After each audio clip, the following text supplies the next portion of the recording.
எல்லாருக்கும் வணக்கம். இன்றைக்கி நம்ம பார்க்க போகிறது பிக் பாஸ் டே 78 ரிவ்யூ பற்றி தாங்க. நேற்று எபிசோடோட ஸ்டார்டிங்லேயே பார்த்தீங்கன்னா மார்னிங் டாஸ்கில் இந்த வீக்கில் யார் ஃபைனல் போகிறத என்னால் இமேஜின் கூட பண்ணி பார்க்க முடியல அப்படிங்கிற ஒரு டாஸ்க் கொடுத்து எல்லாத்தையும் சொல்ல வைக்கிறாங்க. இன்னும் நிக்சன் தான் ஸ்டார்ட் பண்ணுறாப்புல. நிக்சன் ஸ்டார்ட் பண்ணும்போதே ரொம்ப சூப்பராக ஸ்டார்ட் பண்ணுறாரு. இது ஒரு டாஸ்க்கு. இதை யாரும் மனசால் எடுத்து அதை ஹர்ட் ஆகிக்க வேணாம். இது சொல்லியிருக்காங்க, அதனால தான் சொல்கிறோம் அப்படின்னு சொல்லிட்டு விஸ்ட்ராம சொல்கிறாங்க. இனி வரக்கூடிய டாஸ்க் எல்லாமே ரொம்ப டஃப்பாக இருக்கும். அதுக்கு ஃபிசிக்கலாகவும் மென்டலாகவும் ரொம்ப ஸ்ட்ராங்காக இருக்கணும். ஸோ அதன் அடிப்படையில் பார்க்கும்பொழுது விசித்ராமா அவங்களே போயிடுவாங்களோன்னு தோணுது, எனக்கு எல்லாம் வேணாம்ப்பா அப்படின்ட்டு போயிடுவாங்களோன்னு தோணுது அப்படின்னு சொல்லி நிக்சன் சொல்கிறாப்புல. அது ஓரளவுக்கு வேலிடாக தான் இருந்துச்சு. அதே மாதிரி மணியும் அதே மாதிரி தான் சொல்கிறாங்க. அதுக்கப்புறம் பார்த்தீங்கன்னா இதில் எல்லாருமே அப்படியே ஒருத்தர் சொல்லிட்டு இருக்கும்போது எனக்கு ரொம்ப பிடிச்சது என்ன அப்படின்னு பார்த்தீங்கன்னா விசித்ராமா தினேஷை சொன்ன விதம். தினேஷ் கிட்டத்தட்ட மார்க்கிங் பண்ண மாதிரி தான் சொன்னாப்போ நல்லா இல்லது. அவர் எப்போ பார்த்தாலும் விசித்ராவையே டார்கெட் பண்ணுற மாதிரி இருக்குது. ஸோ அதை கூட விசித்ராமா அவங்க ஹேண்டில் பண்ண விதம் ரொம்ப சூப்பராக இருந்துச்சு.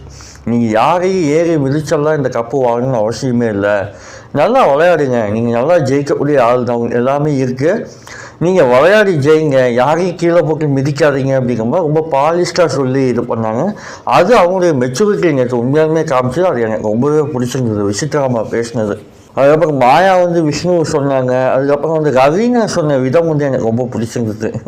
மணி தான் இமேஜின் பண்ணியே பார்க்க முடியல. ஏன்னா அவருக்கு நான் நல்லது பண்ணுறேன் அப்படிங்கிற பேரில் நானே அவரை கீழே இழுத்தூக்கணும் போல இருக்கு அப்படிங்கிற மாதிரி கொஞ்சம் ஃபன்னியாக சொன்னாங்க. அது எல்லாருமே சிரித்து ரசித்தாங்க.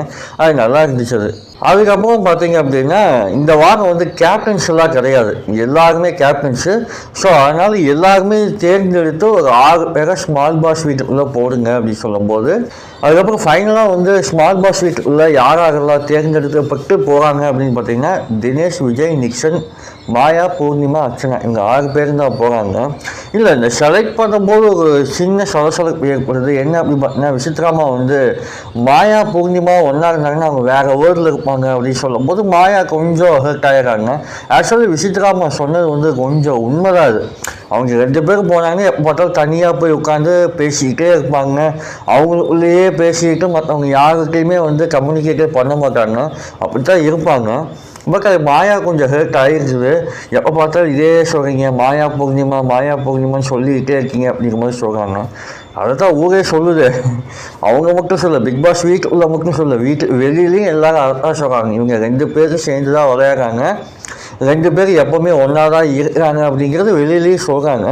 பட் ஆனால் அது மாயா கொஞ்சம் ஹர்ட் ஆகுது. பரவாயில்ல, நேற்று இவ்வளோதாங்க, பெருசாக வேறு எதுவுமே நடக்கலை. இது என்ன இடையில அங்கங்கே பேசிக்கிறது மட்டுமே கண்டென்ட்டாக போட்டு காமிச்சிட்டு இருந்தாங்க. அதில் பார்த்தீங்க அப்படின்னா விஷ்ணு பூர்ணிமா கிட்ட போய் அந்த மேக்கப் ரூமில் சொல்கிறாப்புல வீட்டிலேருந்து இந்த வாரம் வரதுக்கான வாய்ப்புகள் இருக்குது. உங்கள் வீட்டிலேருந்து ஒரு சில விஷயங்கள்லாம் சொல்லுவாங்க, அதெல்லாம் நீ டிபேட் பண்ணாமல் ஆர்கியூ பண்ணாமல் நீ அப்படியே எடுத்துக்க. அவங்க சொல்கிறாங்க அது கண்டிப்பாக 100% உண்மையாக தான் இருக்கும் அப்படிங்கிற மாதிரி விஷ்ணு சொல்கிறாப்புல.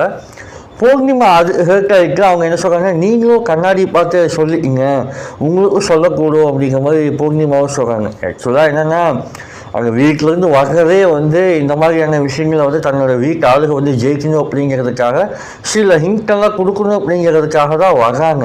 இவர் என்னமோ புதுசாக கண்டுபிடிச்சி சொல்கிற மாதிரி சொல்லிட்டு இருந்தாப்புல விஷ்ணு. அவங்க நிறையா விஷயம் சொல்ல தான் போகிறாங்க. அதுலேயும் குறிப்பாக மாயா பூர்ணிமாவோட ஃப்ரெண்ட்ஷிப்பை பற்றி சொல்கிறதுக்கான வாய்ப்பு. வெளியில் என்ன பேசிக்கிறாங்க, அவங்க வீட்டில் என்ன பேசிக்கிறாங்க அப்படின்னு பார்த்தீங்கன்னா மாயா கூட சேர்ந்ததுக்கப்புறம் தான் பூர்ணிமா இவ்வளோ கெட்ட பேர் வாங்கியிருக்காங்க. ஸோ அந்த ஃப்ரெண்ட்ஷிப் நல்லது இல்லை அப்படிங்கிற மாதிரி தான் வெளியில் இன்டர்வியூஸ்லேயும் பூர்ணிமா வீட்டிலேருந்து சொல்லிட்டு இருக்காங்க. ஸோ அதை பற்றி பேசுகிறதுக்கான வாய்ப்பு இருக்குது. ஆனால் விஷ்ணு எதை மைண்டில் வச்சு சொன்னாருன்னு தெரியல. ஆனால் அவர் பொதுவாக போக்குக்கு போயிட்டார். அவர் எப்போவுமே இப்படி தான் பண்ணுவார். அதை பூர்ணிமா, மாயா, நிக்சன் இவங்க 3 பேரும் பேசிட்டு இருக்கும்போது நிக்சன் ஒரு வார்த்தை சொன்னார். அதான் என்னால் ஏற்றுக்கவே முடியல. விஷ்ணு குழந்த மாதிரியா, அந்த குழந்தை பேசுகிறதெல்லாம் என்னால் ஏற்றுக்கவே முடியல. அவர் குழந்தையெல்லாம் கிடையாது, தெரிஞ்சு தான் நிறையா விஷயங்கள் பண்ணுறாரு. ஆனால் என்னென்ன வார்த்தையை விதங்கள் சரியில்லை விஷ்ணு விடுறது. அதுக்காக அவர் போய் குழந்தை ரேஞ்சுக்கு வீட்டுக்கு பேசுகிறதெல்லாம் வந்து ரொம்ப ஓவரு. அதுக்கப்புறம் இந்த ஸ்மால் பாஸ் வீட்டுக்கெல்லாம் அனுப்பிச்சு தேர்ந்தெடுத்தாங்க இல்லையா, அதுக்கப்புறம் வந்து விசித்ராமா வந்து வேணும்னே தினேஷ்க்கு கேட்குறாங்க, இன்னும் எத்தனை நாள் இந்த சக்கரை மேக்கரை வச்சே நீங்கள் இது பண்ணுவீங்க அப்படின்னு கேட்குறாங்க. அதுக்கு தினேஷ் வந்துட்டு, நீங்கள் எத்தனை நாளைக்கு என்னை வந்து ப்ரொஜெக்ட் பண்ணுறதுலேயே ரொம்ப கான்சன்ட்ரேட்டடாக இருப்பீங்க, விளையாடுங்க, எல்லாத்துக்கூடயும் பேசுங்க, விளையாடுங்க, என்னையை வந்து ப்ரொஜெக்ட் பண்ணுங்க அப்படின்னு சொல்லும்போது விசித்ராமா ஒரு வார்த்தையை ஒன்று விட்டுறாங்க. காலையில் தான் அவங்கள பாராட்டினேன், நல்லா பேசினாங்க அப்படி சொல்லி, அதுக்கு அப்படியே ஆப்போசிட்டாக இப்போ நடந்துக்கிறாங்க. என்ன சொல்கிறாங்க அப்படின்னு பார்த்தீங்கன்னா, நீங்கள் வீட்லேயும் இதே மாதிரி இருப்பீங்களா, வெளியிலையும் இதே மாதிரி இருப்பீங்களா அப்படிங்கிற மாதிரி வார்த்தை வைக்கணும். தினேஷ் ரொம்ப ஹர்ட் ஆகிறாரு. நான் வெளியில் எப்படி இருக்கணும், வீட்டில் எப்படி இருக்கணும்லாம் உங்களுக்கு தேவையில்லாத வேலை, நீங்கள் எப்படி இருக்கீங்க மட்டும் உங்களை பாருங்க அப்படிங்கிற மாதிரி மூஞ்சி அடித்த மாதிரி பேசுகிறாங்க. விசித்ராமா அந்த வார்த்தையை அவங்க பேச வேண்டியதில்லை. அது ஒரு சைடு இப்போ ஒரு நாள் பார்த்தீங்கன்னா ரொம்ப மெச்சூராக பேசுகிறாங்க, ஒரு நாள் பார்த்தீங்கன்னா இந்த மாதிரி வார்த்தையை விட்டுறாங்க விசித்ராமா. அவங்களுடைய டவுன்ஃபாலுக்கு விசித்ராமாவே தான் காரணம். நேற்று எந்த கண்டென்ட்டுமே இல்லை அப்படிங்கிறதுக்காகவே கிட்டத்தட்ட ஒரு 30-40 நிமிஷம் நாமினேஷனை வச்சே ஓட்டினாங்க. எப்போவுமே வழக்கமாக வந்து இவ்வளோ நேரம் வந்து நாமினேஷன்ஸ் இழுக்கவே மாட்டாங்க. ஒரு சில பேருக்கு அப்படியே பேரை மட்டும் சொல்லிட்டு ரீசன் டக்குன்னு முடிச்சுட்டு போயிடுவாங்க. நேற்று ரொம்ப வெறியாக சொல்ல விட்டு ஏமா வேறு கண்டென்ட்டே இல்லை அப்படிங்கிற மாதிரி நாமினேஷனை ரொம்ப இழுத்தாங்க. அதில் எனக்கு வந்து அர்ச்சனா சொன்னது ரொம்ப பிடிச்சிருந்தது. ஏன்னா காலையிலே விக்ரம்கிட்ட அந்த டாஸ்க்கை பற்றி சொன்னாங்க இல்லையா, ஃபைனலு, அதே ரீசனை தான் இங்கேயும் கூப்பிட்டு சொன்னாங்க. இன்னொன்று ஆட் ஆன் பாயிண்ட்டாக இன்னொன்று என்ன சொன்னாங்க அப்படின்னு பார்த்தீங்கன்னா, விக்ரம்க்கு எதுக்கு வாய்ஸ் ஒர்க் பண்ணணும்னு தெரியல. ஸோ அது வந்து ரொம்ப மெயின் பாயிண்ட். இங்கே டாஸ்க்கு விளையாடுறது மட்டுமே இங்கே பிக் பாஸில் முக்கியம் கிடையாது. Opinion matters. எந்த விஷயத்துக்காக ஒருத்தர் ஒப்பீனியன் ரைஸ் பண்ணுறான், எதுக்காக ஒருத்தர் ஒப்பீனியன்ஸ் பேசுகிறான், அதுவும் இல்லாமல் அந்த ஒப்பீனியன் எந்த அளவு கரெக்டாக இருக்குது ராங்காக இருக்குது அப்படிங்கிறத வச்சு தான் இந்த கேமு. வெறுமனே டாஸ்க்கு மட்டும் அப்படின்னு பார்த்தீங்க அப்படின்னா ஃபிசிக்கலாக யாரெல்லாம் ஸ்ட்ராங்காக இருக்காங்களோ அவங்களெல்லாம் கொண்டு வந்து பிக் பாஸ் வீட்டில் விட்டுருக்கலாமே.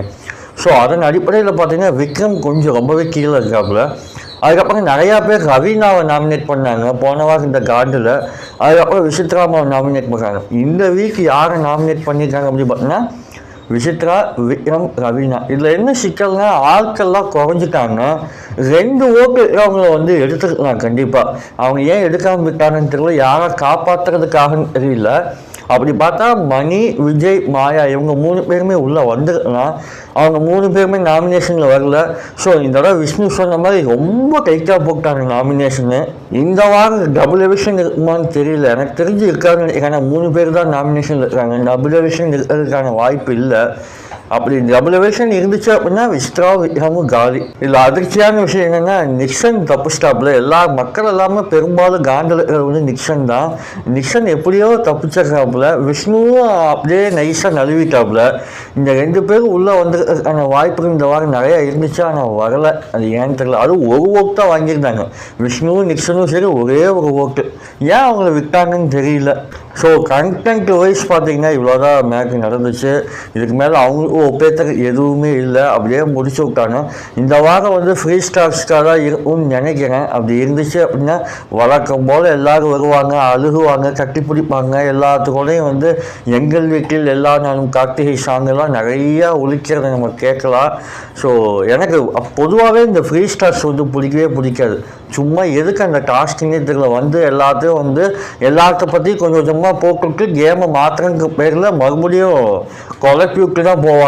இதனால் வரைக்கும் ஃப்ரீ ஸ்டார்ஸில் கொடுத்த ஹிண்ட்டை வச்சு யாருமே ஃபைனலில் போய் ஜெயிச்சதே கிடையாது. ஸோ அதனால் இந்த வீக் என்ன பெருசாலாம் ஒன்றும் நடக்காது. வழக்கம் போன வாரம் எப்படி நடந்துச்சோ அதோட ரொம்ப போராக தான் இந்த வாரம் நடக்கும். எத்தனை பேர் லைவ் பார்க்க போகிறீங்கன்னு தெரியல. இப்போ வர லைவ் யாருமே பார்க்குறதே இல்லை அப்படிங்கிற மாதிரி ஒரு தகவல் வருது. எபிசோடே போராக இருக்கும்போது லைவ் எப்படி பார்க்க முடியும்? ஸோ அதனால் இந்த வீக் என்னென்ன ஆக போகுதுன்னு நம்ம பொறுத்திருந்தால் பார்க்கணும். அடுத்த எபிசோடில் உங்களை வந்து சந்திக்கிறேன். தேங்க்யூ.